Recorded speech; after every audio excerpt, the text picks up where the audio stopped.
Hey guys, this girl got game, and welcome back to Hustle Cat. We're finally gonna do Mason's route, which so many of us have been looking forward to. So, first we have an interview to get out of the way. What's our favorite breed of cat? I still don't know if this does anything, but let's do it anyway. Cats that look like they're wearing tuxedos, maybe. Do you know any other languages? How about ciphers? I feel like Mason would be just a no kind of gal. What marine animal would you say best represents you? Fun fact, I've watched a few episodes of Free now, so now I understand this. Oh no. A sneeze already, come on! Good grief. Sorry about that. As I was saying, I finally watched a few episodes of Free, so I understand these. And, butterfly all the way for me, by the way. If you watch Free, you know what I mean. But with Mason, I feel like a shark in the show and out of the show would best represent her, so. What genre of music would you use to describe your work ethic? Punk, I'm not dead, just resting. On a scale from 1 to 10, rate me as an interviewer. 7.5, boo. Draculas or teenage wolves? Wolves, I suppose? Just kidding with that last one. Interesting. Good. I like interesting people. He leans forward, appraising me with this terrible smirk on his face. He's like the cat who ate the canary. Alright, we're interesting this time. Last time we were not interesting. I swear that changed last time. I gotta go back and double check, but I can swear. Maybe I don't want to be interesting by his standards, but it feels kind of flattering nonetheless. Thank you. You start tomorrow. Wow, great, thank you. Don't run off yet. I have paperwork for you. Oh yeah, of course. Graves pushes away from the table, coffee cup in hand. He nabs my saucer, even though I'm not quite finished, and slinks down the stairs. He returns as if he'd never left, trading the empty coffee cups for a small stack of papers and a pen. He places them in front of me.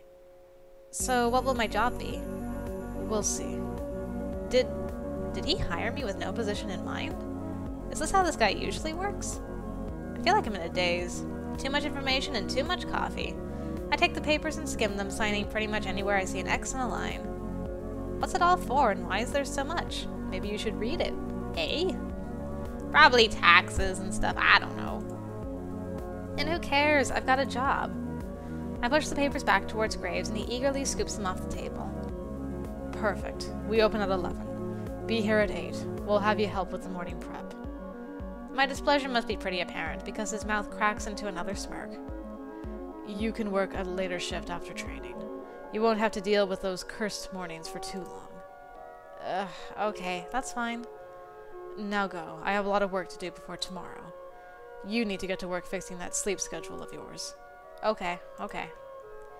He seems lost in his own world now, poring over the paperwork I just filled out. I guess there's all sorts of tax stuff you have to deal with hiring people. Why would he do it so casually? Well, whatever, it's not my problem. I head down the stairs. Landry's back. He looks uncomfortable, waiting at the foot of the balcony, but perks up when he sees me. So? I'll see you tomorrow, coworker. Oh, congratulations. You can meet everybody else tomorrow morning. I'll make sure they're all ready for a meeting when you get in. How many people work here? Well, there's me, Graves, of course. You met Hayes, Finley, Mason, Reese. That's it. It shouldn't take too long to get to know them. Okay, great. I'll see you all tomorrow then. Great. See you. Woohoo! I'm gonna live it up a little. I'm gonna paint this town red. I finally have a job, and we're finally doing the Mason route. Huzzah!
Alright, it's the next day. We're back at a cat's paw. I got a good look at it when I was here yesterday, but it feels totally different when it's your workplace, you know? Kinda nice to think about. Hey, Avery. Landry peeks his head out from the doorframe and waves me in. I'm surprised by how many people are standing around. Graves, Landry, and Hayes are there, but so are a few others I've never seen, including our boo for this route, who's hiding in the back, looking all nonchalant. I only see a few cats right now, but they seem utterly disinterested in everything we're doing. They're all piled in a sleep cluster by the window. I feel a little embarrassed that I'm so disheveled, but I'd rather be on time with wet hair than late and looking perfect. Good. You decided to challenge the morning sun after all. Now that the star is here, we can start the show. Still as weird as yesterday, I see. Caught another sucker, boss? That's esteemed co-worker to you, Reese. You just keep collecting these strays.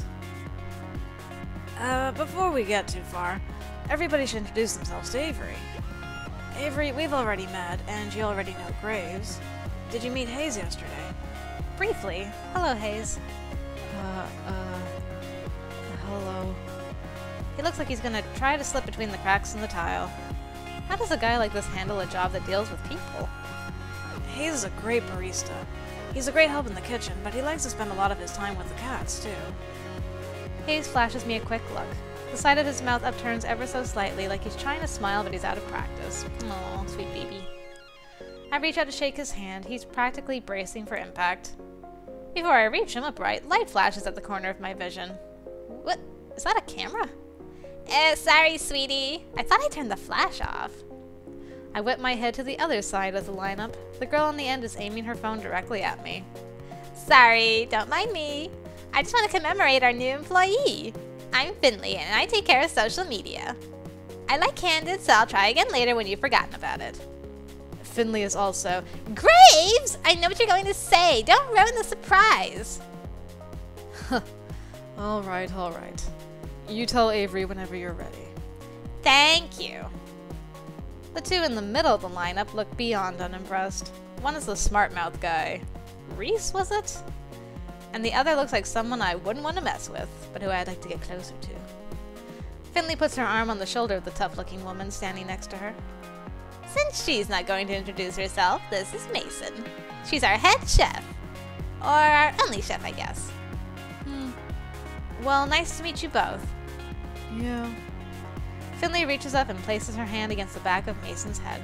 She pushes her hand forward, forcing Mason to nod. I'm amazed Mason is putting up with this. Wow, that's the most you've spoken all day.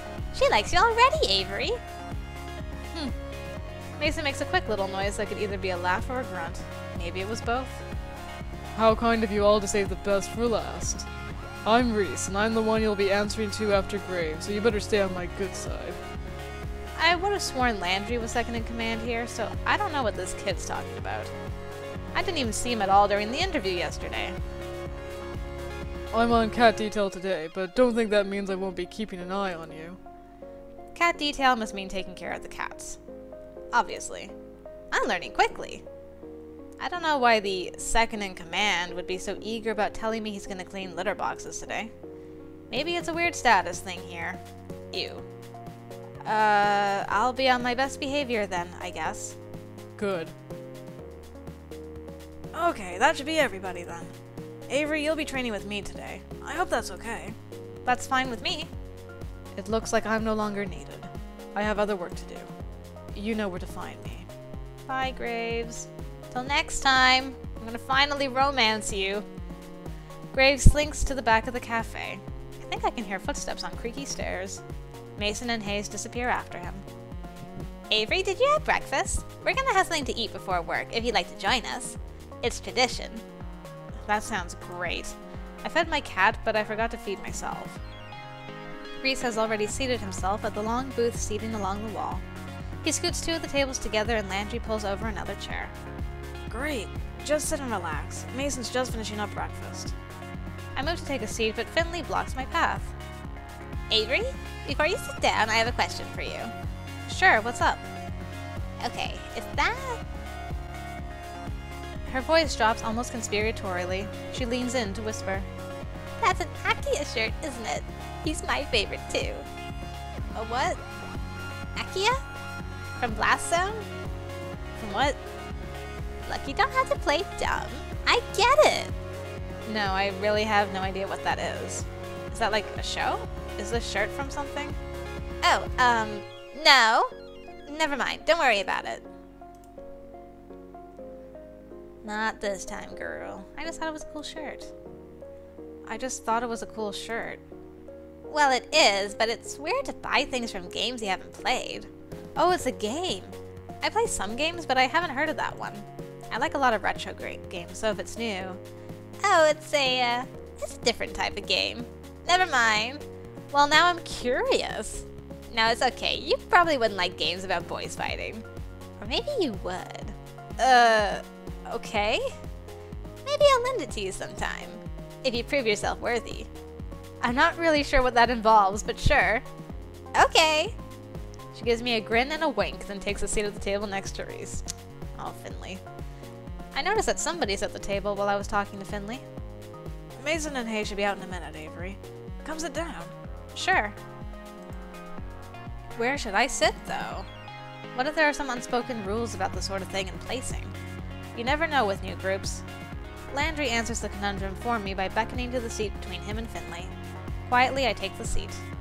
Mason emerges from the back with a large tray balanced atop each hand. One tray has a giant stack of French toast, the other is some kind of egg thing. I'm not sure, but it looks amazing. Whoa. I had no idea how hungry I was until just now. She sets the trays down in front of us and then returns to the kitchen. I hope she gets back soon because I'm about to be on that egg thing like mochi and wet food.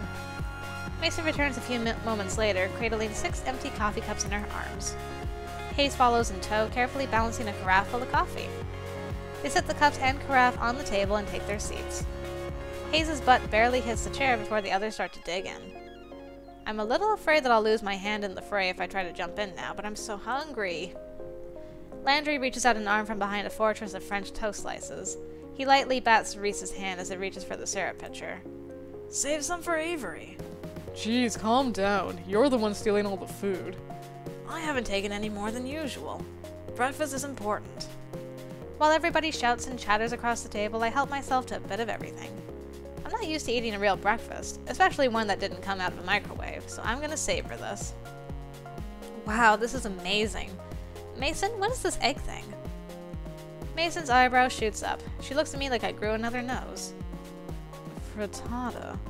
Is that like a souffle? It looks like it'd be really hard to make. Just eggs and vegetables in a pan. Still, I know I wouldn't be able to make anything like that. It's really nice to have a real breakfast. What do you usually eat, Avery? Mostly cold pizza or toaster tarts, I guess, if I remember to get them. Mason glares like I just knocked her plate on the floor. Oops. She stares directly at me, through me, with a hard look in her eyes. You eat here now. Always. Can I still have pizza sometimes? Not for breakfast. Ever. I can hear Finley and Reese snickering. Okay, but other times are still okay, right? Mason rolls her eyes and goes back to her coffee. Reese stares up at me between bites of French toast. Mason's gonna feed us from now on. Avery, when we're done, we need to talk about dress code. Oh, Reese, don't start this again. Shh! It's an important part of new employee orientation. Landry passes a positively pained look at Reese. He glances at me, but a poke to the ribs from Finley sends him staring back at his plate. Landry, you're such a mama bird sometimes. Lighten up! Avery, look at this place. We take our visual presentation very seriously here. Huh.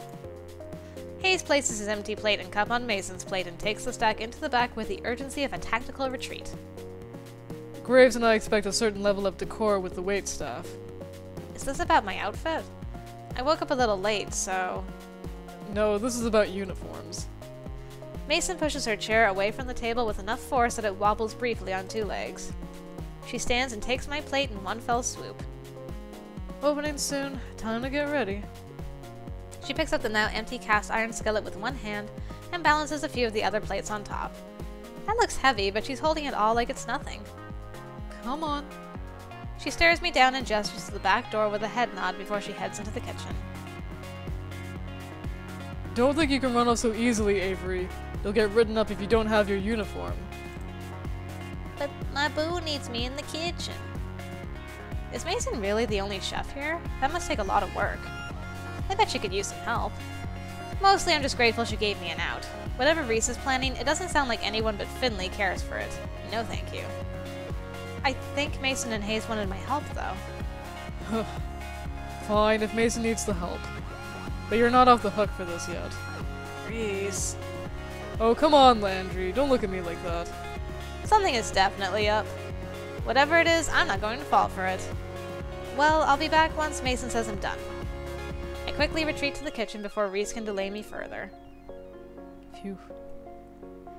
Even though I work here now, I still feel like I'm trespassing on hallowed ground. I've never been in a restaurant kitchen before. Heck, I'm barely in my own kitchen. It smells amazing, almost enough to make me hungry all over again. Hayes is at the sink, carefully scrubbing the iron skillet we used at breakfast. It looks like he's already got the dishes on lockdown, to be honest. Mason only spares me a glance. She's already back to work, and it looks like there's a lot of it left to do. She dips a long spatula into a big metal bowl and heaps a glob of frosting on top of a cake. It's mesmerizing watching her move as she works to smooth the frosting. Can I help? Any experience? With what? Baking? Don't know why I asked. She doesn't bother looking up, but it feels like she doesn't have to see the cake to decorate it. I bet she could do this in her sleep. Don't touch anything. But I bet you're really busy, though. Are you sure? Babysitting takes longer than doing it myself. Come on, there's gotta be something I can help with. You did ask me to come back here for a reason, right? To save you from Reese. If you insist, carry those boxes out. She gestures to a pile of collapsed cardboard boxes sitting by the kitchen door. They're all much wider than my arms can go around and about half my height. What the heck were they shipping in there? Horses? Roger. Out where? Out back. Throw them wherever. You can count on me. No time for insignificant details like logistics or arm strength. I can do this. I try to wrap my arms around the flattened boxes, but I was right. My fingertips barely touch either side. I can't just pick them up in my hands either. They're too thick to grab from the top. Maybe if I balance the boxes on my feet like so? And brace it with my hands like this? There! But how do I walk out the door like this? I guess I could just waddle. I start at a rough, sudden noise behind me. The cardboard slips from my hand and cascades to the floor in a floppy, boxy avalanche. Ah! The sound happens again. I turn around, and though Mason is facing away from me, I can see her shoulders shaking ever so slightly. Is she laughing at me? I mean, it probably does look pretty pathetic. But I didn't think she would be the type to even know how to laugh. She seems like she'd get mad at me for goofing up. Use twine. Eh? Right there on the counter. Wrap them. Oh. Yeah, whoops, there's some twine right there. With some effort, I collect the boxes again, then loop twine around them a few times. She's totally right. Now I just have to grab the string and I can drag them out. You look like you're gonna hang glide on those. Maybe if the wind kicks up, I'll give it a shot. I look over and even Hayes is laughing a little. Though when I shoot him a quick smile, he hurries back to the sink and resumes scrubbing with fervor. These two are tough customers, but I'll bet they're not so bad once you get to know them. Yeah. And I'm gonna do just that. Hopefully. Anything else I can lend these guns to today? Got plenty of guns of my own. Oh, okay. Well, let me know if you need any help. Yeah, she's got them guns. She decked knocked in the last episode. I mean, the last route, Finley's route. I guess I should find where Landry ran off to. He's training me today, after all. I think he went upstairs. Shoop.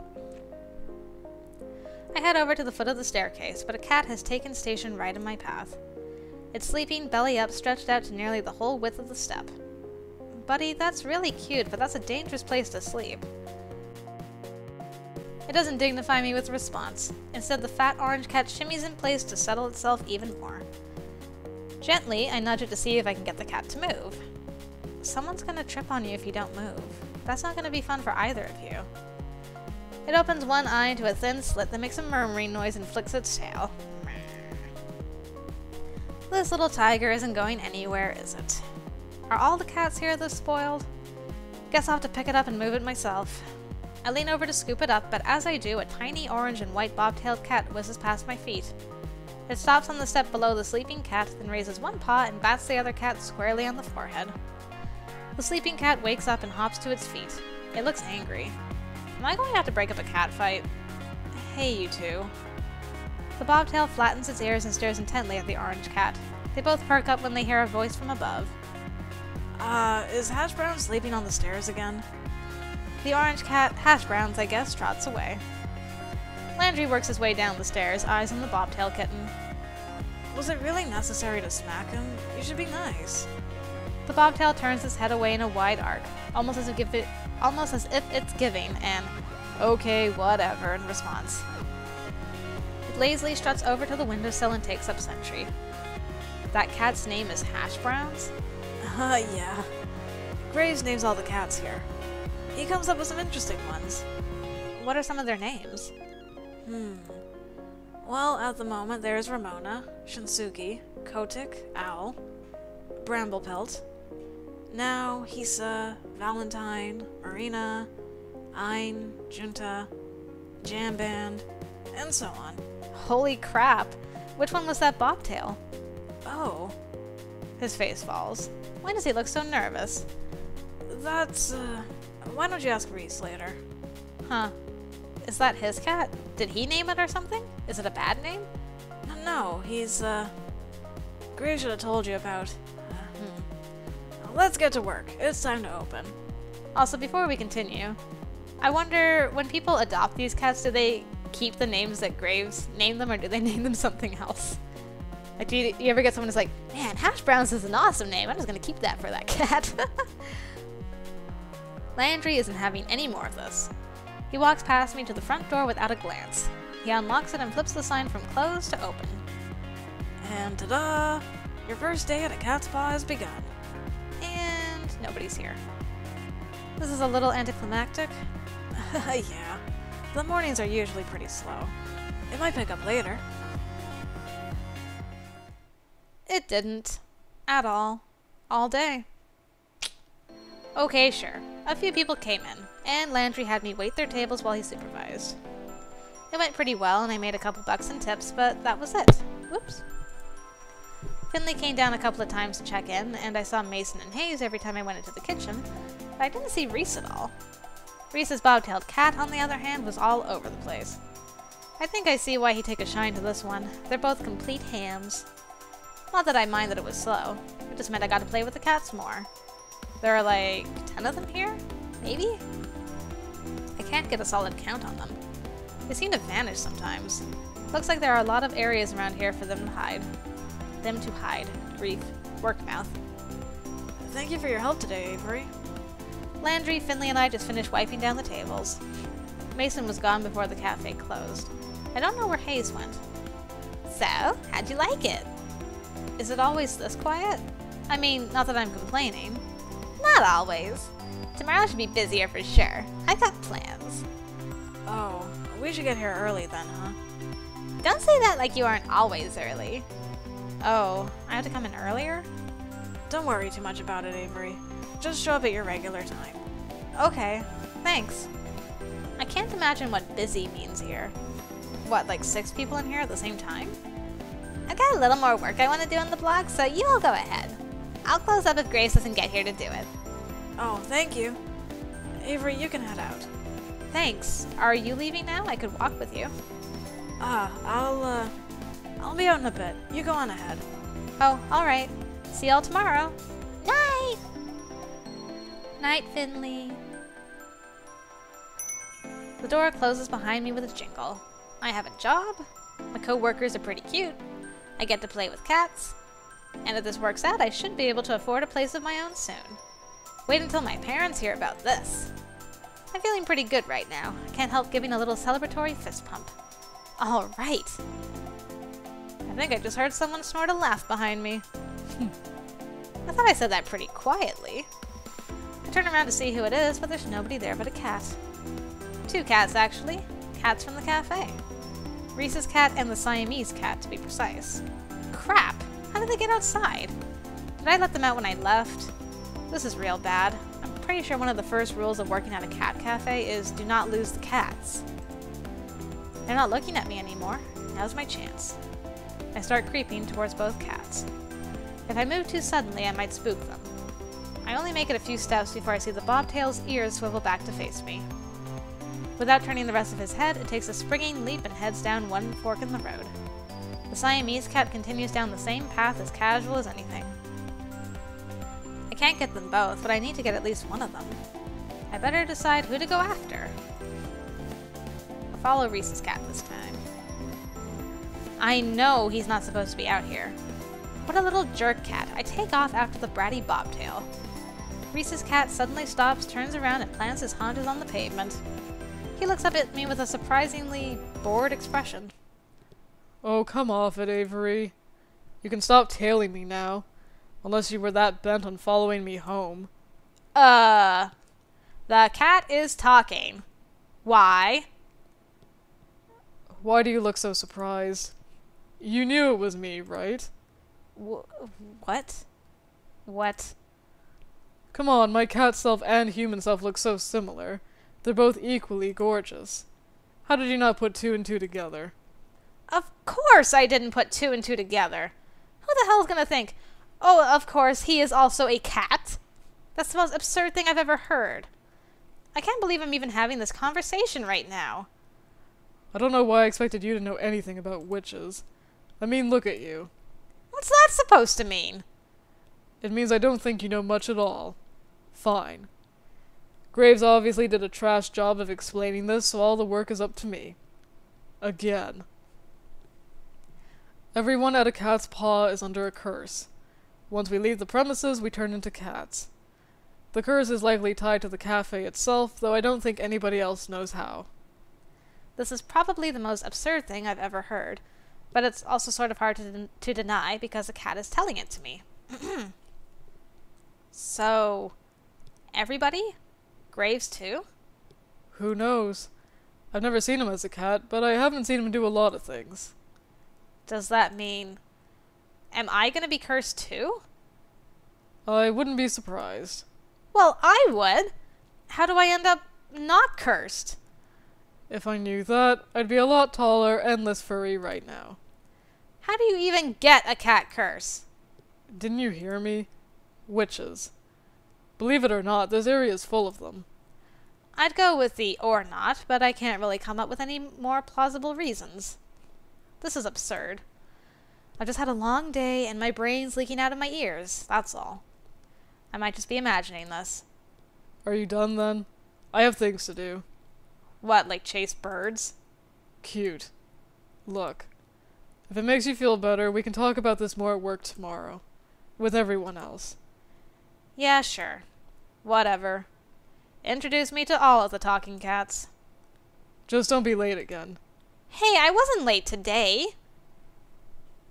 I get the feeling that if he had the shoulders for it, Reese would be shrugging right now. Instead, he rolls his head to the side. Reese stands back up. He takes a grand leap up a trash can, then up again to the fence. Whatever you say. Good night, Avery.